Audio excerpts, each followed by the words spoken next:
Welcome to the latest episode of the Hillary Times. दोस्तों, आज हमारे साथ हैं एक्टर कबीर जी।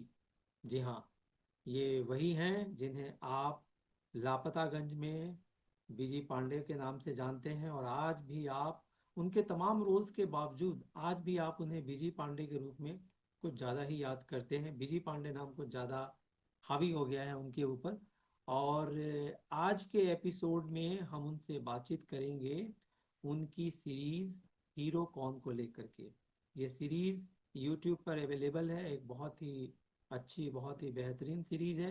तो आज हम जानेंगे उनको, खास करके उनके रोल के बारे में, और उनको क्या लगा, क्यों ज्वाइन किया इस प्रोजेक्ट को, और ये फिल्म क्या कहना चाहती है, सीरीज क्या कहना चाहती है।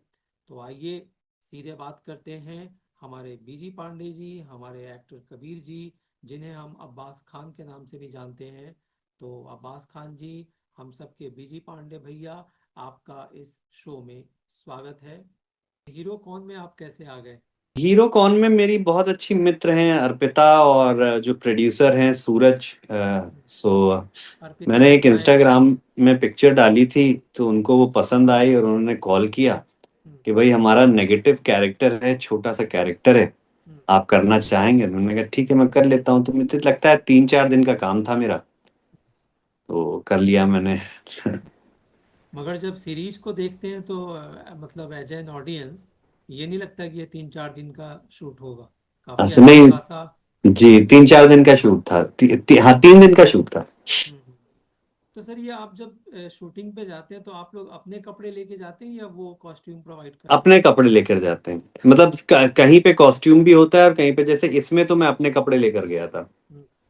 तो तो ये मतलब ओटीटी है, कुछ कुछ बजट होते हैं जो छोटे बजट की फिल्में होती हैं, हम्म, तो उनके पास उतना बजट होता नहीं है कि वो कॉस्ट्यूम रखें और मेकअप मैन रखें। तो आजकल ये एक नया ट्रेंड भी निकला है, खासकर यूट्यूब के लिए जो फिल्में बनाई जाती हैं, तो उनका सेटअप छोटा होता है, तो वो मतलब बहुत बड़ा सेटअप लेके, मतलब बजट नहीं होता उतना। मैंने लापतागंज किया था तो वो कॉस्ट्यूम उनके थे खुद के। तो ये आप लोग जो करते हैं सर शूटिंग, जब ये आप हीरो कॉन की शूटिंग कर रहे थे, तो ये वन गो में हो रहा था या फ्रिक्वेंट ब्रेक्स भी होते थे उसमें? नहीं, मेरा इसमें तो वन गो में ही हुआ था, मतलब 3 दिन लगातार मेरी शूटिंग हुई थी, जिसमें मैंने सारे एपिसोड निपटा दिए थे। और जब आप पहली बार आते हैं ना स्क्रीन पर, जी। तो मुझे तो जैकी श्रॉफ की जो वो फिल्म थी हीरो, अच्छा। उन्होंने भी ऐसे ही इनकी एंट्री हुई थी। जी जी जी। और तो कहीं उससे कहीं इन्फ्लुएंस तो नहीं था ये कुछ एंट्री? पता नहीं, एक्चुअली हुआ ये कि अर्पिता जो डायरेक्टर हैं फिल्म की, हम्म, मेरे पास एक फ्लूट है जो मैं अक्सर बांसुरी बजाता रहता हूँ। हम्म, मतलब ऐसा नहीं है, आई एम नॉट, मैं कोई प्रोफेशनल नहीं हूँ बांसुरी, लेकिन उतना नहीं, जैसे बाथरूम सिंगर कहते हैं आप, वैसे ही मैं बांसुरी कभी कभी ऐसे ही बजा लेता हूँ। तो उन्होंने कहा कि सर ये बांसुरी जो है आपकी बड़ी इंटरेस्टिंग लग रही है, सो इसको अगर हम अपनी फिल्म में यूज कर सकते हैं। मैंने कहा ठीक है। तो आपने सर उसका कुछ एक्स्ट्रा चार्ज किया अदर देन एक्टिंग? नहीं नहीं। वैसे आपके पास जब ये रोल आया, तो वैसे तो आपने पहले भी मैंने देखा है, आपने कुछ नेगेटिव शेड्स वाले रोल्स किए हैं, लेकिन जी आपकी जो, खास करके जो आपकी जो इमेज है वो थोड़ा सा एक मतलब अपने घर के सदस्य जैसा है। जी। नेबरहुड जिसको हम कहते हैं, तो मतलब पॉजिटिव पॉजिटिव। और हीरो टाइप का एक रहा है। और आपने बड़े अच्छे अच्छे गानों पर भी अपना, आपकी एक्टिंग हमें देखने को मिलती है। तो ये आपने निगेटिव वाला कैसे, आप एग्री कैसे हो गए आप इसके लिए? आशीष में मैं शुरू से नेगेटिव ही करना चाह रहा था, बिकॉज मुझे लगता था जो मेरा फेस है वो थोड़ा सा सॉफ्ट फेस है, हम्म, और अगर मैं सॉफ्ट फेस में थोड़ा हार्श लेके आता हूँ हम्म, तो मेरे लिए बड़ा थोड़ा चैलेंजिंग रहेगा। नेगेटिव मुझे हमेशा से प्रेम चोपड़ा साहब, मुझे मैं बड़ा इंस्पायर होता था प्रेम चोपड़ा साहब, बिकॉज उनका भी फेस बड़ा सॉफ्ट और गुड लुकिंग। प्रेम चोपड़ा जो थे वो बड़े गुड लुकिंग थे, जैसे प्रेम चोपड़ा साहब हुए या प्राण साहब हुए, उस लेवल की नेगेटिव काम करना चाहता था मैं। आज जो नेगेटिव ज्यादा नहीं, आज का थोड़ा ब्रूटल हो गया है। तो उस लेवल के जो विलेन थे, प्राण जी हो गए, प्रेम चोपड़ा जी, रंजीत जी, जिनसे जी, आप रंजीत बहुत जी। ज़्यादा प्रभावित थे, जी आप जैसा बहुत प्रभावित थे, और पिताजी आपके अच्छे दोस्त भी हैं। तो आपने कहा नहीं कि भाई इस सीरीज में कुछ एक दो रेप सीन भी डाल दो? नहीं। नेगेटिव में मैंने कभी ये नहीं देखा कि नेगेटिव है तो सिर्फ रेप करना जरूरी है। हम्म। मुझे अच्छा, आपने ये भी देखा होगा, मैंने नेगेटिव को ऐसा दिखाने की कोशिश की है जो ऑडियंस जिससे मतलब उसमें थोड़ा सा कॉमिक वर्जन भी रहा है। आप इसमें भी देखेंगे तो मैं एज सच नेगेटिव हीरो कॉन में भी बहुत ज्यादा नेगेटिव नेगेटिव नहीं, थोड़ा फनी भी है। थोड़ा उसमें हल्का सा जो है फनी मोमेंट भी डाला, हालांकि मुझे उतना, मेरे 3 ही 4 एपिसोड थे शायद। तो आप लोगों ने यूट्यूब के लिए क्यों बनाया? यूट्यूब के लिए ये इन्होंने कोशिश ये की थी कि ओटीटी में डालेंगे, लेकिन बाद में फिर उनका कुछ अपना पर्सनल डिसीजन रहा होगा कि उन्होंने कहा कि भाई यूट्यूब में डाल देते हैं। और यूट्यूब में बड़ा अच्छा रिस्पांस भी मिला हमको। तो आपको वैसे मजा आया ये रोल करने में? अब मैंने तो बहुत एंजॉय इस किया बात का मतलब। दुख तो नहीं रहा कि मेरा, जैसा कि आप कई बार मेंशन कर चुके हैं कि आपका रोल कम है? मेरे लिए वो कम और ज्यादा सीन्स का सवाल नहीं रहता। मेरे लिए ये रहता है कि मैं जो कर रहा हूँ वो कितना मैं ऑडियंस को जो है रिलेट कर, मतलब ऑडियंस मुझे उस कैरेक्टर को कितना रिलेट कर पाएंगे। एक जगह आपकी जब एंट्री होती है स्क्रीन पर, जी। आपने कैप लगाया है, जी। आपके चेले वगैरह बैठे हुए हैं, आपका अपीयरेंस देव आनंद जी जैसा लग रहा है, आप बिल्कुल लग ही रहे थे। मैं कोशिश यहाँ भी कर, ये भी करता हूँ कि थोड़ा सा जो है हमारे अपने जो जो 70s के और 60s के जो जो परफॉर्मेंस रही है, वो कहीं भी अगर मैं दिखा सकूं तो मैं चूकता नहीं हूं, मैं दिखाता हूँ। आप दिखाते हैं और आप बताते भी हैं। आमतौर पर हम देखते हैं कि एक्टर्स लोग इस बात को छिपा जाते हैं, जबकि वो भी फिल्म इंडस्ट्री में आने से पहले उन्होंने भी फिल्में देखी, वो भी किसी के फैन रहे हैं, बताते भी हैं। मगर वो ये कभी स्वीकार नहीं करते कि हम इनको दिखाना चाहते हैं या मैं उनसे प्रभावित हूँ। तो आप ये ओपनली ऑन कैमरा क्यों बताते हैं? मैं पर्सनली इस चीज को बहुत मानता हूं कि मेरे बैक ऑफ द माइंड में जितने भी मेरे अपने सीनियर्स एक्टर्स रहे हैं, चाहे वो 60s के हों, 70s के हों, 80s के हों, तो वो बैक ऑफ द माइंड मैं वो रखता हूँ। मेरा खुद भी अगर आप मेरे घर में देखेंगे, मैं अभी भी जमीन पे बैठा हूँ, है ना, तो मुझे बड़ा आनंद आता है ना। तो मेरे घर में आपको कहीं सोफा नहीं मिलेगा, कहीं डाइनिंग टेबल नहीं मिलेगी। आप जमीन पे बैठ के खाना खा रहा हूँ, जमीन पे सो रहा हूँ, जमीन पे, तो वो मैं शुरू से ही वैसा रहा हूँ। और मुझे कहीं बड़ा, सोफा सोफा नहीं रखने के पीछे ये कारण तो नहीं कि लोग आजकल हवा में उड़ रहे हैं, जो भी आएंगे आप उनको जमीन पे बैठा देंगे? नहीं ऐसा नहीं है। मैं थोड़ा सा, मुझे लगता है कि आपने देखा होगा आज के टाइम पे ज्यादातर लोगों को जो प्रॉब्लम हो रही है उठने में बैठने में, वो ज्यादा है ना। तो कुछ डायलॉग्स हमने देखे हैं आपके, जिसमें आप लोगों ने अंग्रेजी यूज किया था। हम्म। जैसे एक आपका डायलॉग है, आप बोलते हैं slow and steady win the race, जी। जबकि टेक्निकली होना चाहिए विंस द रेस। तो जी। ये आप लोगों ने जानबूझ के किया था या कोई एडिटिंग मिस्टेक था? मैं भाषा की ग्रामर पे उतना मैंने कभी ध्यान दिया नहीं है। मेरा हमेशा से ये मानना है कि मैं अपनी बात आप तक पहुंचा जाऊं, है ना। सो मैं बात सरलता से पहुंचाने की कोशिश करता हूँ। ये तो आपके व्यक्तिगत विचार है ना। जी। भाषा का ठीक है, भाषा का यही काम है कि अपनी बात को दूसरे तक पहुंचाना, जी। एक्सप्रेशन का काम करना। जी। लेकिन आप एक रोल मॉडल भी हैं। जी। अगर आपके तरफ से एक भी चीज गलत जाती है तो बहुत सारे लोग उसी को प्रैक्टिस करेंगे। एक ये बात हुई। हाँ, मैं भाषा को लेके इतना टेक्निकली साउंड नहीं हूँ, चाहे वो कोई भी जबान हो, चाहे वो हिंदी हो, इंग्लिश हो, या उर्दू हो। ये 3 4 जबानें ही हैं जो हम भारत में बात करते हैं, जिससे ज्यादा कम्युनिकेट होता है। बाकी आप अगर साउथ में चले जाएं तो मुझे ना तो तमिल आती है, ना ही मुझे तेलुगु आती है। तो आप एक बहुत सारी चीजें फिल्म में ऐसी भी दिखाई जाती हैं जो होती नहीं है, है ना, जिसका कुछ मायने नहीं है, लेकिन वो दिखाई जाती हैं। तो उनका मानना ये है कि भाई हम क्योंकि फिल्म है तो हम उस चीज को कर सकते हैं, है ना। वो एक उनका एक तरीका होता है, जैसे फाइट कर रहे हैं, फाइट सीक्वेंस है तो उड़ उड़ के लात मार रहे हैं, उड़ उड़ के झापड़ मार रहे हैं। तो ये रियल लाइफ में ऐसा होता नहीं है ना, लेकिन वो हो रहा है। अब वो उसने हाथ से जो है हेलीकॉप्टर को रोक लिया, तो ऐसा कोई इंटेंशनली नहीं होता।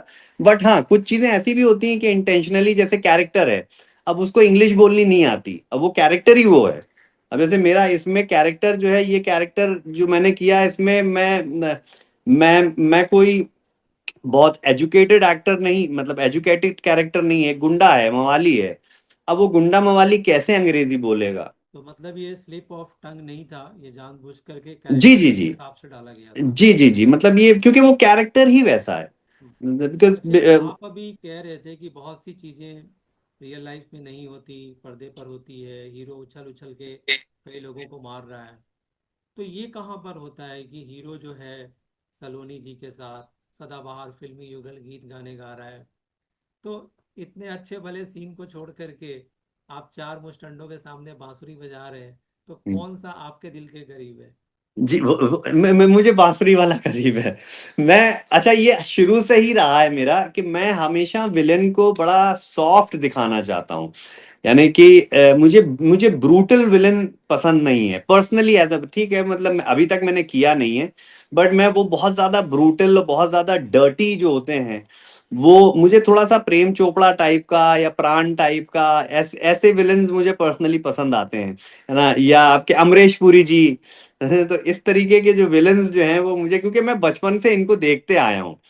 सो अब जब भी मैं विलन नेगेटिव कैरेक्टर करता हूं तो मेरे मेरे जहन में ज्यादातर यही लोग आते हैं। और मैं पर्सनली इनसे बड़ा इंस्पायर रहा हूं, बिकॉज ये इन्होंने जो काम दिखाया वो बड़ा इनोसेंट काम दिखाया। उस टाइम के जो विलन होते थे वो, आप अगर आप आज देखें तो आपको बड़ी हंसी आएगी। मतलब आप आज के विलन्स को आप देखें तो आपको डर लगता है देख के कि यार, मतलब ये ऐसा भी होता है, लेकिन उस टाइम पे डर नहीं लगता था, उस टाइम पे लगता था कि यार ये हीरो है, वो विलन है ना। तो आप ये जो हीरो कौन जो हम देख रहे हैं, तो बेसिकली ये कहना क्या चाहता है? आप खास करके उन लोगों को बताइए जो जो अभी तक ये नहीं देख पाए। देखिए, हीरो कौन फिल्म जो है वो अभी तक जो 8 एपिसोड की कहानी है, वो एक हीरो है, उस वो एक जो मेन लीड कर रहा है, वो बेसिकली विलन बनना चाहता है। जैसे मैंने आपसे बोला ना कि भाई मैं शुरू में विलन, फिल्म इंडस्ट्री में विलन का काम करना चाहता था, तो उसमें मैं भी एक हूँ जो मैं विलन हूँ, है ना। तो वो मैं लोगों को किडनैप करके जो है मैं पैसा वसूली कर रहा हूँ। सो बेसिकली वो उस लड़के की कहानी है कि वो कैसे स्ट्रगल कर रहा है फिल्म इंडस्ट्री में अपने आप को लाने के लिए। वो हीरो नहीं बनना चाहता है, वो विलन बनना चाहता है। इसमें दो और चेहरे हैं, एक राजेश जी का, एक परमार जी का, जी और आपके सीन्स भी उनके साथ हैं। तो जी। उन लोगों के साथ काम करने का आपका अनुभव कैसा रहा? ना, अच्छा आपने था। कुछ सिखाया या उनसे आप कुछ सीखे? नहीं, ऐसा हम लोगों का सीखना सिखाना तो नहीं रहता है, बिकॉज टाइम ही इतना होता है। हम लोगों का ही होता है कि भाई लाइनें हो, अगर हमको सीन मिलता है तो आपस में बैठ के हम सीन को डिस्कस करते हैं, और उसके बाद फिर जो है हम परफॉर्म करते हैं। तो ये मेरी मतलब खुशकिस्मती है कि बड़े दिग्गज कलाकारों के साथ काम करने को मिला मुझे। तो एक बात और लगे हाथ तो बता दीजिए कि एंटरटेनमेंट इंडस्ट्री में कुछ डायरेक्टर्स ऐसे हैं जो बदनाम हैं, गालियां देते हैं, पता नहीं क्या क्या उनके बारे में लोग कहते हैं, एक्टर खुद ही कहते हैं। तो हम्म, आपकी जो डायरेक्टर हैं अर्पिता पटनायक जी, वो जी। कैसी हैं? बहुत ही अच्छी यूथ है, नए लोग हैं। सूरज भी जो प्रोड्यूसर है हमारे, सूरज खन्ना, वो भी बहुत नया जनरेशन का लड़का है, जो अभी मैदान में आए हैं सब काम करने के लिए, और बहुत अच्छा काम कर रहे हैं। ये तो मेरे साथ उन्होंने एक फिल्म की है, लेकिन और भी उन्होंने बहुत सारे काम किए हैं। लोगों को चस्का है बिहाइंड द सीन जानने का, गॉसिप। जी। आपने भी कई ऐसे इंटरव्यूज दिए हैं, बताए हैं पर्दे के पीछे क्या हुआ, कैसे हुआ। तो इसको लेकर के हीरो कौन के सेट पर कोई ऐसी बात हुई हो जो हम स्क्रीन पर नहीं देख पाए हों? देखिए, मैं 3 दिन का काम था मेरा। सो मैं डेफिनेट, बिकॉज ये सब न्यू कमर्स हैं, सब फ्रेशर्स हैं, सब मतलब जाहिर सी बात है, मेरे साथ तो कोई एज सच हुआ नहीं है। बट उनके अपने टीम में जो है कुछ बात होगी जो उन्होंने वो किया होगा, लेकिन मेरे साथ हमेशा दे दे रिस्पेक्टेड मी सो मच, है ना। जैसे ही मैं सेट पे पहुंचता था, मेरा मेकअप वैनिटी वैन तैयार है, वहां पे पानी रखा हुआ है ना, कपड़े रखे हुए हैं, और लाइंस जो हैं वो रखी हुई हैं। मतलब आप सीन्स आ जाते हैं, फौरन सीन दे दिया लाके एडी ने कि सर आप जरा सीन्स पे ध्यान दे दीजिए। तो वो गॉसिप, ये सब जो है ना, टीवी में ज्यादा है कल्चर। टीवी, क्योंकि टीवी क्या है कि आप 12 घंटे 13 घंटे रोज काम कर रहे हैं, तो वो एक परिवार हो जाता है, आशीष भाई। तो आपका कपड़े की बात कर रहे थे, आपके आपका एक सीन है जिसमें आपने एक गमछा डाला हुआ है। जी जी जी। तो गमछे का कलर कुछ सैफरन टाइप का हमें लगा। जी जी जी। तो अभी हाल में ही हमने देखा दीपिका जी का भी सैफरन कलर के ड्रेस को लेकर के इतना बवाल काटा लोगों ने, तो अच्छा। आपने भी डाला सैफरन कलर का। और जी। उसके बाद आप निगेटिव में थे, तो आपको कहीं लगा नहीं कि यार ये कहीं कलर को लेके कोई बवाल ना हो जाए? नहीं, सैफरन ये वो तो मेरा अपना खुद का स्टोल है वो, और हर काम का अपना एक तरीका है ना। सो वो आपको जो आप जो आज बैठे हैं, जो आपको स्क्रिप्ट मिली है वही आप करोगे, उससे हटके तो आप कुछ करोगे नहीं, है ना। और बात रही रंगों की, तो सारे रंग ईश्वर के हैं। मैं किसी एक रंग को थोड़ी ना, अब पीछे आप देख रहे हैं पत्ते हैं हरे हैं वो, तो क्या वो ईश्वर का रंग नहीं है क्या? है ना। तो मैं उसको इस नजर से देखता हूँ, और मेरे लिए सारे रंग बड़े महत्व रखते हैं। मैं सिर्फ सैफरन या हरे रंग के पीछे नहीं हूँ। तो हीरो कौन, इतनी अच्छी कहानी, इतने अच्छे एपिसोड्स, इतने अच्छे एक्टर्स, इन सब के बावजूद आप लोगों ने उसमें इतनी गंदी गालियां क्यों डाल दी? गालियों की जरूरत तो नहीं थी, लेकिन मैंने पर्सनली उसमें कोई सच गंदी गाली नहीं बोली है। मतलब और आप एक प्रोजेक्ट से जुड़े हुए हैं जिसमें गालियां दी गई हैं और बहुत हाँ, गंदी गालियां गालियां दी दी गई। गई हैं। अब देखिए क्या होता है आशीष जी, आजकल तो ये ट्रेंड हो गया है ना। सिर्फ इस फिल्म की बात नहीं है, आजकल आप देख लीजिए ये जितना। मेरा मानना बड़ा सिंपल है, मेरा कहना कि भाई गालियां बंद करवा दो। सिर्फ इस फिल्म की बात नहीं है। हर दूसरी फिल्म में और ऐसी ऐसी गालियां हैं कि मतलब शर्म आ जाए। दुनिया में बहुत से लोग जो हैं बहुत कुछ कर रहे हैं। आदमी मिसाइल चला रहा है, बम मार रहा है ना, तलवार लेकर एक दूसरे की जान ले रहा है ना। तो वो उसका क्या कहेंगे आप? है ना, इतना कुछ हो रहा है। आप तो आज हर दूसरे दिन न्यूज में आप देख रहे हैं, इतनी नफरत हर तरफ फैली हुई है। इतना प्रचार, मजा न जाने किसके क्या, किस नाम पे, किस इसमें क्या क्या हो रहा है। तो मैं उनकी जिम्मेदारी थोड़ी ना उठाऊंगा। आप रोक नहीं सकते, ये हमारा काम ही नहीं है रोकना। मैं सिर्फ अपने आप को देख सकता हूँ। शायद इसीलिए आशीष जी मैंने बड़ी लिमिटेड काम किए हैं। तो दोस्तों, हम बातचीत कर रहे थे फिल्म, या यूं कहें यूट्यूब पर अभी हाल में ही 23 अगस्त को हीरो कौन के नाम से एक सीरीज आई है, जो वाकई बहुत अच्छी है। मुझे भी बहुत अच्छी लगी, और काफ़ी प्रोमिनेंट फेसेस ने इसमें काम किया है। तो एक्टर कबीर जी उसको लेकर के हमसे बातचीत कर रहे थे, हम जान रहे थे क्या है, क्यों है, कैसे है। और मैं आप सभी से कहूँगा कि आप जाएं और हीरो कौन इस सीरीज को आप देखें, बहुत ही बेहतरीन है। हाँ, एक दो गालियाँ हैं, तो खैर फिल्म वाकई अच्छी है, बहुत अच्छी सीरीज़ है, आपको देखनी चाहिए। और बीजी पांडे जी, जो आप सभी के फेवरेट एक्टर हैं, उनका भी रोल काफ़ी अच्छा है, बहुत अच्छा रोल है। बाकी दूसरे एक्टर्स ने भी बहुत अच्छा काम किया है, और वाकई हमें अप्रिसिएट करना चाहिए। और अच्छी मूवी है, अच्छा सीरीज है, तो हमें अच्छा बोलना चाहिए।